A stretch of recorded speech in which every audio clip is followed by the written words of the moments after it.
오늘 바울이 고린도 지역에서 복음을 전했습니다. 하나님은 그가 변함없이 이 복음을 전하도록 특별한 은혜와 확신의 말씀들 그리고 사람도 붙여주고 계십니다. 여러분도 사명으로 하는 일에 여러분의 그 일에 주의 도우심을 경험하시기를 주의 이름으로 축원합니다. 고린도 지역으로 갔다 그랬는데 말씀의 이해를 돕기 위해서 고린도 지역에 대한 좀 배경을 알 필요가 있습니다. 우리가 바울의 여정으로 가는 그 성지순례를 가다 보면 지금 이 튀르키예 지역이나 그리스 이런 데 가면 고린도 양식의 뭐 건축물들을 보게 됩니다. 온전한 건물들은 거의 남아있지 않지만 그래도 신전 기둥이나 이런 거 보면 고린도 양식 뭐 그럽니다. 근데 그게 이렇게 기둥에 이렇게 끝에 이렇게 휘어진 것인데 고린도가 이게 뿔이라는 겁니다. 양뿔 같은 그런 형식인데요. 그 양식에 그런 것들이 있습니다. 고린도는 뿔이라고 하는 뜻을 가진 그런 도시인데 사진에도 보듯이 저거는 지금 바울의 2차 전도여행 지도입니다. 시계 반대 방향으로 이렇게 돌아가는데요. 이렇게 쭉 가는데 지난번 아덴에서 서쪽으로 64km 지점에 있습니다. 필로폰네소스 우리가 좀 많이 듣는데요. 이게 그 고린도라고 크게 쓰여 있고 갱그레아 여기가 필로폰네소스 반도입니다. 여기인데 이쪽이 동서양이 만나는 곳입니다. 동서양이 만나는 곳이었기 때문에 우리가 흔히 얘기하는 무슨 지정학적으로 굉장히 중요한 위치였습니다. 전략적으로도 중요하고 그리고 만나는 곳이니까 교역, 상업이 왕성한 그런 곳이었습니다. 현재는 지금은 1893년에 이게 한 10몇 년 동안 운하를 파가지고 19세기 초에 돼서 저렇게 이제 운하를 팠는데요. 아까 거기가 사실은 이렇게 연결됐었는데 반도로 연결된 건데 운하를 파서 지나가게 하는데 이 시도는 예전에 그 네로 황제 때부터 했었대요. 근데 그때는 이제 노예들을 시켜서 하다가 중단됐는데 이제 19세기 초에 저렇게 돼서 운하가 운항이 되는 겁니다. 말 그대로 이 고린도는 굉장히 번성한 도시였습니다. 한창 번성할 때는 한 2만 명을 수용할 수 있는 대형 극장이 있었고 야외 극장이 있었고 여기서 운동 경기나 공연이 실행되고 있습니다. 기록에 의하면 이 고린도의 외곽 성벽의 길이가 한 16km나 됐다고 합니다. 여기에는 많은 뭐 철, 도자기 그리고 카펫이나 융단 이런 것을 만드는 그런 것이 있었고 공업이 굉장히 발달됐고요. 그리고 주전 한 600년 경에는 주조 시설, 화폐를 만들어서 통용할 정도로 굉장히 번성했던 지역입니다. 아까 그 지도로 보면은 그쪽 지역이 그리스 헬라 문화의 중심이거든요. 그랬는데 이 찬란했던 헬라 문명의 중심에 있어서 그런지 이 그리스인들은 이 로마를 좀 우습게 생각했어요. 그래서 야만적이고 그리고 강압적이다라고 해서 문화적 우월감과 적개심을 가졌는데 로마의 세력이 워낙 커져서 결국 이제 헬라 시대 다음에 로마 시대가 되잖아요.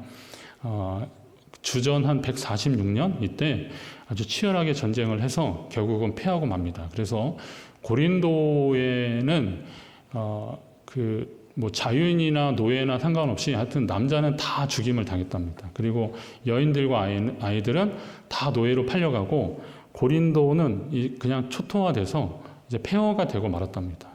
이게 그 전쟁 당시에서 한 100년 후에 로마의 황제에 의해서 다시 여기 이제 재건이 되는데 아까 말했던 지정학적으로 좀 중요한 곳이니까 재건이 되는데 여기에 어떤 사람들이 이주를 시켰냐면 노예에서 갓 자유인이 된 사람들 이런 사람들에게 기회의 땅으로 여기를 제공했다는 겁니다.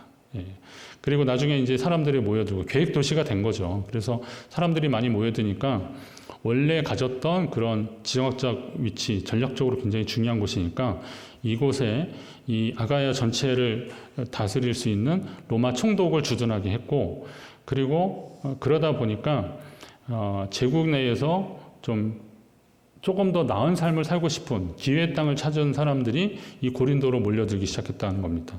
로마가 계속 동진을 했기 때문에 그러다 보면 계속 전쟁이 있었잖아요. 싸움이 있으니까 그거 피해서 도망 온 사람, 피난한 사람들이 이 고린도로 또 모여들기 시작했답니다. 그러다 보니까 동진을 계속하니까 거기가 저쪽 페르시아 지역까지 계속 가려고 그랬겠죠. 그러다 보면 거기에 예전에 흩어져 있던 유대인들 이런 사람들이 전쟁이 없는 것을, 싸움이 없는 것을 찾아서 고린도로 왔는데 그 당시나 지금도 뭐 유대인들이 그렇지만 그 유태인들 그 당시의 사람도 굉장히 수단이 좋고 그리고 생활 능력이 강하고 그랬던 사람들이 이 고린도에 몰려들어서 유대인 공동체를 형성했다는 겁니다. 회당이 있었다는 것은 그만한 모임이 가능했다는 것을 말하는 겁니다.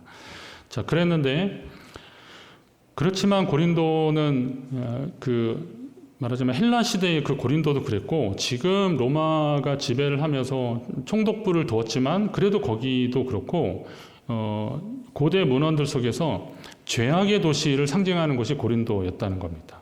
환락의 도시. 고린도인처럼 산다라는 말은 방탕한 생활을 한다라는 그런 비유적 표현이었다는 겁니다.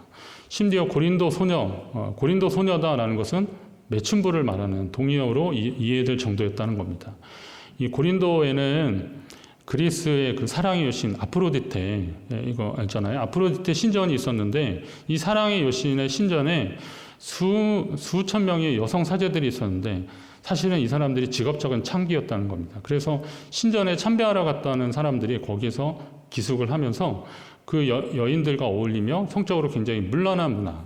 고린도서나 이런 데 보면 거기에 그 교회의 여러 가지 문제들을 할 때 성적인 타락이나 이런 것들 많이 지적하는데요. 이게 그 영향을 받은 거예요. 그랬던 지역입니다. 그러면 이제 제가 봤을 때 이 고린도 같은 이런 도시에 복음을 전한다는 것은 사실 쉬운 일이 아닙니다. 아덴에서도 좀 어려움은 있었는데 그래도 거기에서 이제 알지 못하는 신이 누군지 내가 소개하겠다 그래서 해서 어느 정도 하고 거기에 뭐 헬라인들이나 귀부인들이나 이런 사람들이 예수를 믿게 해서 열매가 좀 있었는데 바울이 이제 또 복음을 전하러 가는데 고린도는 바울도 알 거 아니에요. 이 동네가 어떤 동네인지. 여러분 같으면 거기 가서 또 시작하고 싶으시겠습니까? 예, 저도 이제 말씀 준비하면서 기도했을 것 같아요.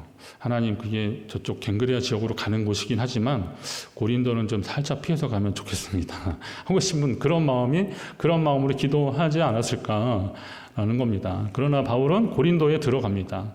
그가 망설였다는 기록은 없지만 영적으로 쉽지 않은 곳으로 바울을 보내시는 하나님은 그를 위해서 아굴라와 브리스길라 같은 좋은 믿음의 부부를 또 붙여주시더라고요. 브리스길라 아굴라는 바울의 편지에도 몇 번 나오고 막 그러잖아요. 고린도 교회의 또 사역자로 이렇게 쓰임받고 그러는데 이 사람들이 로마에서 사실 쫓겨난 유대인들이거든요. 그런데 바울의 동역자로서 뭐 텐트 메이커, 장막 짓는 일을 같이 하면서 바울과 한동안 같이 하며 바울을 도와줬던 겁니다. 그러니까 하나님이 이런 만남의 축복들을 주시더라고요. 어려울 때 하나님은 사람들을 만나게 하시고 그 사람을 통해서 힘을 내게 하시는 겁니다. 여러분 인생 가운데 하나님이 어떤 사람들을 붙여주시는지 한번 잘 보십시오.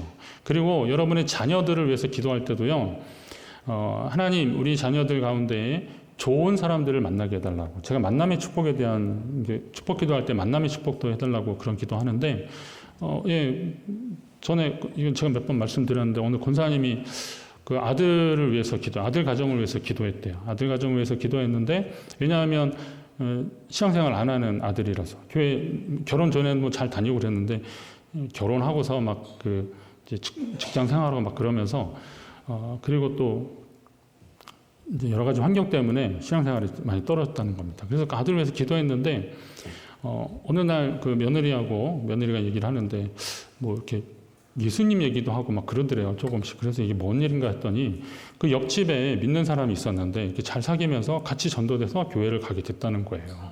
그러니까 하나님이 그런 방법을 취하시는 거죠. 그냥 명절에 집에 왔는데 예배 드리나 안 드리나 막 이렇게 신경 쓸 것도 없이 매주 만나고 차 마시고 밥 먹고 이런 사람들이 같이 예수를 믿는 사람이니까 그게 이루어지는 거 아니겠습니까? 그게 만남의 축복이에요. 교회도 그런 만남의 축복이 있어야 되는 겁니다. 여러분 기관이나 구역이나 이렇게 모였을 때 그런 이야기를 하는 거예요. 우리가 어차피 생활하는 사람들이기 때문에 세상 얘기 안 할 수는 없잖아요. 근데 교회에서 만나서 이런저런 이야기 할 수 있죠. 뭐 요즘 경제가 어때, 뭐 정치가 어때, 막 이런 얘기 할 수 있는데 그래도 그 기준이 뭐가 되는지를 참 보셔야 되는 겁니다. 뭐 이사를 하려고 그러는데 어디로 가면 좋을까? 이런 이야기도 할 때 여러분 이사할 때 기준이 뭐겠어요? 제가 만약에 일반인이라면 이사할 때 기준이라면은 마트나 이렇게 시장 가깝고 교통이 좋고 서울 같으면은 역세권 소위 말하는 이제 지하철 타기 쉬운 거. 서울은 운전하기보다는 지하철 타고 가는 게 더 좋으니까 그런 주변이 집값이 많이 오르는 이유가 있습니다. 요즘 또 김포로 가고 싶은 사람도 있을지 모르겠어요. 그건 될지 안 될지 모르겠지만 그런다 그러면 야 거기 뭐 해야 돼 누가 땅 있대 그러면 막 또 막 찾아가. 그건 세상적인 방법이에요. 근데 여러분이 교회 안에서 대화를 나누는 사람들이 그런 데에만 밝다면 그건 별로 유익은 되지 않습니다. 돈은 좀 덕분에 묻어가서 약간 벌 수는 있겠죠. 그러나 그게 무슨 유익이 있겠습니까? 신앙의 유익은 그게 아니죠. 이사를 하려고 하는데 이제 교회 안에서 나누는 대화라면 거기는 교회차 운행하는 그런 코스인가? 뭐 이것도 한번 좀 보셔야 되거나 아니면 다음 주에 이렇게 특별 새벽기도 하는데 교회 올 수 있는 공간이 있고 또 믿음의 우리 식구들이 좀 있는 곳이었다. 그러면 또 얼마나 좋겠습니까? 이런 좋은 믿음의 동지를 만나는 것은 바로 그런 것들입니다. 이런 만남의 축복이라는 것은 바로 그런 것들인 거죠. 여러분에게 이런 만남이 있기를 주의 이름으로 축원합니다. 하나님 앞에 구하십시오. 그리고 여러분이 또 좋은 이웃이 되시길 바랍니다. 바울은 이제 고린도 지역에 갔어요. 하나님이 그렇게 브리스길라, 아굴라 같은 이런 사람들을 붙여주시고 그래서 용기도 얻고 그 지역에 가서 회당에서 강론하고 그리고 여러 사람 유대인과 헬라인에게 권면했다 그랬어요. 바울이 했던 말은 주로 뭐냐면 예수는 그리스도다라는 겁니다. 예수는 그리스도십니다. 믿으십니까? 나사렛 예수 그분이 바로 우리를 구원하시기 위해서 하나님이 보내신 메시아 그리스도다라는 겁니다. 자, 이 사실 우리 다 아멘하는데요. 이건 유대인들에게는 굉장히 치명적인 말입니다. 왜냐하면 예수를 죽인 사람들이거든요. 이 유대인들 하면 뭐 자기가 직접 죽이진 않았지만 지금 유대인들이 지금까지 기독교인들한테 많이 핍박받았다. 세계사에서 막 그렇게 오해받고 그런 것 중에 하나가 그런 거 아니겠습니까? 유대인들이 그리스도를 죽인 사람들이다. 예수를 죽인 사람들이다. 이게 아직도 그런 흔적들이 있는데 당시로서는 예수를 직접 죽인 건 아니지만 유대인이라고 하는 그런 집단이 죽인 건데 그러면 그 예수가 하나님이 우리의 죄를 구원하시기 위해 보내신 메시아다, 구원자다라고 하면 자기들은 그 구원자를 죽인 집단이 되는 거니까 이거 정말 부담되는 일이잖아요. 그러니까 반대하는 겁니다. 담대하게 증언했지만 돌아오는 반응은 싸늘했던 겁니다. 바울은 솔직히 피하고 싶었겠죠. 그러나 성령이 이끄셔서 전심으로 복음을 전했는데 반대하고 대적하는 사람들을 이제 또 만나고 마는 겁니다. 바울은 참 많이 억울하고 속상했을 것입니다. 그래서 그의 심정이 반영된 행동을 하는데 바울이 어떻게 6절에 보니까 바울이 옷을 털면서 너희 피가 너희 머리로 돌아갈 것이요 나는 깨끗하니라 이렇게 선포합니다. 이건 여러 가지 배경들이 있는데요. 예수님도 제자들을 보내시면서 그들이 영접하지 않으면 발에서 먼지를 떨어버리라 이런 말씀을 하시거든요. 근데 이건 유대인들의 전통하고도 좀 이어져 있어요. 그러니까 바울이 그들을 막 저주하거나 막 그래서 그런 것이 아니라 유대인들은 어느 마을에서 여기는 뭐 복음을 영접하고 안 하는지 여부를 따라서 그렇지만 그들은 집에 들어오기 전에 먼지를 떨어내는 겁니다. 그거는 위생적인 그런 차원도 있지만 더 중요한 것은 내가 있는 곳은 거룩한 곳인데 이 거룩한 곳에 부정한 것이 들어오지 않게 한다라고 하는 그런 개념이에요. 한국 사람들이 이거를 정말 잘 지키더라고요. 요즘은 옷 관리하는 거 있잖아요. 이렇게 터는 거 그거를 많이 사놓더라고요. 옷에 묻은 먼지를 털어내려고 그러시는 것 같아요. 그런 겁니다. 근데 지금 바울이 그런 선언을 하면서 지금 너희 피가 너희 머리로 돌아갈 것이다 라고 하는 겁니다. 이게 바울이 그들을 저주해서 그런 것이 아니라 사실은 이 사람들이 예수를 십자가에 못 박을 때 그의 피를 우리와 우리 자손에게 돌리라 라고 했거든요. 그거를 각인시켜줍니다. 다시 이렇게 상기시켜주는 겁니다. 너희가 그때도 그러더니만 지금도 그러는구나. 그러니까 그 피를 우리와 우리 자손에게 돌릴지어다 그렇게 말했던 너희들, 이 유대인 이 사람들아, 너희 피가 너희 머리로 돌아가게 될 것이다 라고 일종의 경고의 메시지를 하고 있는 겁니다. 그러면서 결정적으로 우리는 어디로 가겠다고요? 이방인에게로 가리라 라고 그렇게 합니다. 이방인에게로 가리라. 바울의 사역 중에 이렇게 말한 일이 지난번 비시디아 안디옥 지역에서도 그랬습니다. 그들이 하나님의 말씀을 전했지만 그것을 받지 않고 영생을 얻기에 합당하지 않은 자로 스스로 자처하기에 우리가 이방인에게로 향하노라 바울이 그렇게 말한 적이 있거든요. 또 오늘 고린도 지역에서도 또 그렇게 선포하는 겁니다. 자, 그들에게 복음의 기회가 주어졌는데 그들이 그 복음을 받을 그 기회를 놓쳐버린 거잖아요. 그러니까 바울이 다른 곳으로 하나님이 이 일을 다른 곳에서 행하게 하실 것이다 라고 경고하고 있는 겁니다. 여러분에게 주어진 복음의 기회를 소중히 여기시기 바랍니다. 그것을 붙드셔야 되는 겁니다. 전에 제가 오늘 그 권사님 댁에 갔는데 권사님이 거의 100세에 가까운 시어머니 모시고 살았거든요. 근데 100세에 가까운 이 시어머니 할머니 집사님이 막 우왕좌왕하면서 어쩔 줄 몰라 하시더라고요. 그래서 집사님 뭐 하세요? 그랬더니 목사님 오셨다고 이거 좀 해보라고 어떻게 해보라는 거예요. 그래서 뭐 하나 하셨더니 그 집 이렇게 돌아가는데 벌통이 있었거든요. 근데 벌통에서 여왕벌이 나왔대요. 근데 얘가 이제 이사를 가려고 이렇게 어디로 나가려고 그러니까 저는 그때 알았는데 여왕벌이 그래 나가면 거기 일벌들이요 다 따라 나간대요. 그래서 그걸 잡아야 된다는 거예요. 근데 벌들이 맹맹거리는데 이게 막 수십 마리가 아니라 한 수백 마리, 한 1000마리 될 것 같은데 막 엄청 많거든요. 근데 그걸 이렇게 가겠다는데 저는 쏘일까봐. 근데 이 할머니 집사님은 막 정신 없으시다. 근데 마치 이제 아들 집사님이 오셔서 문제는 어떻게 해결된 것 같은데 그거 놓치면 안 된다. 그거 다른 데로 가면 안 된다라고 하는 아주 그냥 애절한 마음이죠. 여러분 한번 그런 생각 해보세요. 하나님이 우리에게 복음을 주셨어요. 우리 가정에 믿음을 주셨어요. 이거 계속 이어져야 되는 거 아닙니까? 열매로 맺어져야 되는 거 아니겠어요? 그러면 이 복음이, 이 믿음이 다른 곳으로 옮겨가지 않도록 하나님 앞에 사모하고 만들어 가셔야 되는 겁니다. 여왕벌 도망가는 것만 잡지 마시고 어떻게 하세요? 인생 가운데 하나님이 우리에게 주신 이 소중한 믿음의 선물들을 잘 지키시려고 애쓰시기 바랍니다. 하나님의 말씀을 소중히 여기는 것이 그 시작입니다. 하나님의 말씀 듣기를 거부하고 그 뜻 가운데 행하기를 거부하는 것이 반복되면 결국은 이 생명의 말씀이 옮겨지는 거거나 아니면 빛을 발해지는 거잖아요. 하나님이 이 시대에 구원할 영혼들이 얼마나 많으세요. 그러면 오늘 이 복음이 우리에게 주어지고 이것이 생명의 열매로 맺어지기를 우리는 사모하고 이 복음의 기회를 붙잡아야 되는 거예요. 어떻게든 여러분의 삶과 여러분의 다음 세대의 열매로 맺어지기를 주의 이름으로 축원합니다. 그런데 여기서 끝이 아닙니다. 이방인에게로 가리라 그랬는데요. 그렇게 선언했는데 옷을 털면서 이방인에게로 가리라 그랬는데 바울이 만난 사람이 하나님을 경외하는 디도 유스도라는 사람이었는데 이 사람이 어디 살았냐면 회당 옆집에 살았어요. 디도 유스도는 하나님을 경외하는 사람이니까 바울이 전하는 말을 사모하는 마음으로 잘 들었겠죠. 근데 회당 옆집에 사니까 회당장 그리스보라는 사람이 평소에 왕래가 있었을 거 아니에요. 그러니까 뭔 일이야? 그러면 듣다가 이 사람도 복음을 영접하는 계기가 되는 거더라고요. 이게 참 귀한 것 같아요. 아이러니하지 않습니까? 그 회당에서 전하다가 그 대적하는 사람들 때문에 옷에 먼지 털면서 내가 이방인에게 가리라 그랬는데 그 사람을 만나고 회당장이 전도되었어요. 이게 하나님이 하시는 방법이더라고요. 다른 사람도 아닌 회당장이 복음을 듣게 된 상황 어떻게 설명해야 되는 겁니까? 이 부분도 주님이 말씀해 주십니다. 밤에 주께서 환상 가운데 바울에게 뭐라 그러시냐면 두려워하지 말고 침묵하지 말고 말하라. 두려워하지 말며 침묵하지 말고 말하라. 내가 너와 함께 있음에 어떤 사람도 너를 대적하여 해롭게 할 자가 없을 것이니 이는 이 성중에 내 백성이 많음이라 그렇게 말씀하십니다. 사도행전을 읽으면서 주께서 환상 가운데 말씀하시는 거에 대해서 제가 꿈과 환상에 대해서 말씀드렸잖아요. 환상은 기도하는 사람들에게 주시는 하나님의 비전입니다. 믿는 사람들에게 보여주시는 하나님의 비전입니다.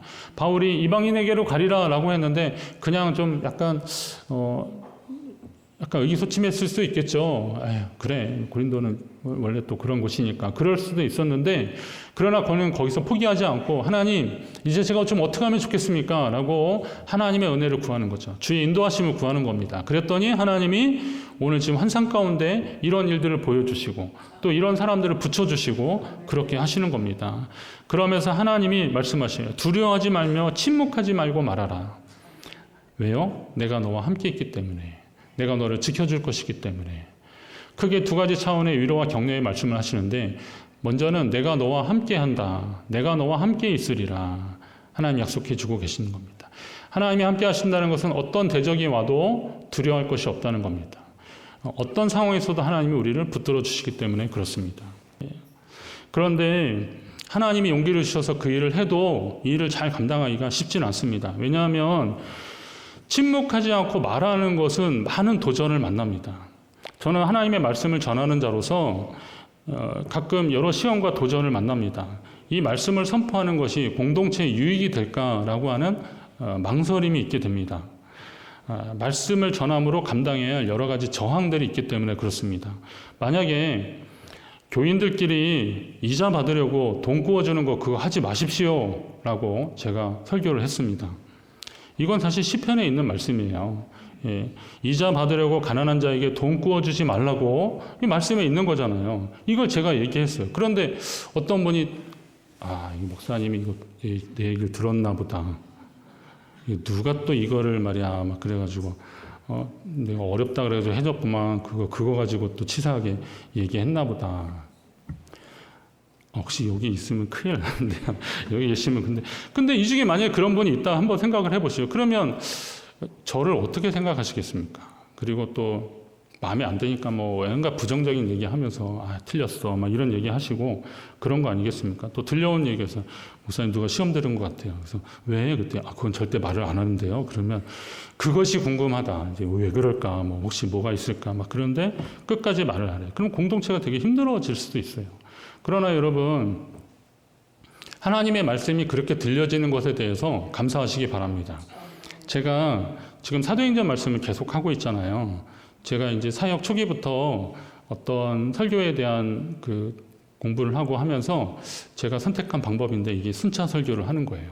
제가 그냥 하나님 말씀을 주옵소서 딱 했는데 시편 4편 내 의의 하나님이여 내가 부를 때 응답하소서 하나님이 오늘 우리에게 응답하실 것입니다. 막 이렇게 설교할 수도 있어요. 왜 안 하겠어요? 이렇게 기도하는데 할 수 있는데 그러나 그런 설교는 혹시나 오해의 소지가 있어요. 어떤 문제가 있을 때 그쪽에 자꾸 가잖아요. 마음이 가잖아요. 물론 이렇게 순차 설교해도요. 그쪽에 마음이 갈 때가 있어요. 당연히 거기에 그것만 보일 때가 있잖아요. 그러나 의도적으로 그렇게 되면 그게 좀 시험의 소지들이 있더라고요. 그래서 하나님 쭉 주시는 거예요. 여러분 요즘 잠언서 말씀 묵상하고 있잖아요. 이 꾸준히 읽는 거를 잘 하셔야 되는 거예요. 성경은 그냥 띄엄띄엄 읽지 마시고 꾸준히 읽어야 하나님이 그 말씀의 흐름 가운데 주시는 감동이 있는 거예요. 그게 하나님의 말씀을 대하는 태도입니다. 이사야 55장에 보니까 악인은 그의 길을 불의한 자는 그의 생각을 버리고 여호와께로 어떻게 하라고요? 돌아오라는 거예요. 돌아오라. 그가 긍휼히 여기시리라. 하나님께 돌아오면 그가 너그럽게 용서하시리라. 이 말씀을 잘 새겨 들으셔야 돼요. 하나님의 말씀이 선포되는 것은 돌아오라는 거예요. 회개하라는 거예요. 그러면 하나님이 너그럽게 용서하실 거라는 겁니다. 용서가 이루어지면 하나님의 긍휼의 여김을 받고 용서함을 받으면 어떤 역사가 일어나요? 화해의 역사가 일어나는 거예요. 용서함을 받았으니까 나도 용서함을 받고 저 사람도 용서함을 받았으면 화해와 평화가 이루어지는 거죠. 이게 하나님의 역사잖아요. 말씀이 들려지는 것은 바로 그런 목적입니다.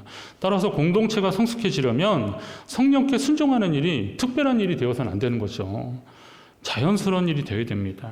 우리 안에 하나님의 말씀에 대한 침묵이 강요되는 것이 아니라 순종이 기대되는 거룩한 공동체 되기를 간절히 바랍니다. 고린도에서 말씀을 전한 바울에 대한 이야기를 했습니다. 상황적으로 많이 어려웠습니다. 죄악의 도시, 환락의 도시, 타락한 도시라고 하는 것이 고린도에 대한 사람들의 평가였습니다. 그런데 이게 이율배반적인 게요. 그럼에도 거기 가서 장사해서 돈 벌려고 하는 거예요.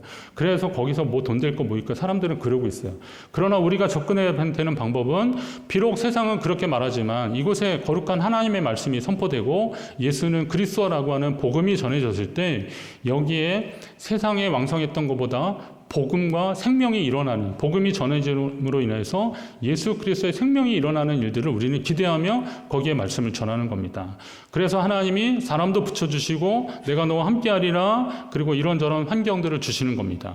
그렇다면 오늘 우리도 하나님이 우리에게 맡겨주신 그것을 사명이라 여기시고 어떤 상황 속에서도 내가 너와 함께하리라 말씀하신 약속하신 하나님의 말씀을 기억하셔서 그 일들을 더 잘 감당하시는 저와 여러분 되시기를 또 우리 교회 되기를 간절히 바랍니다.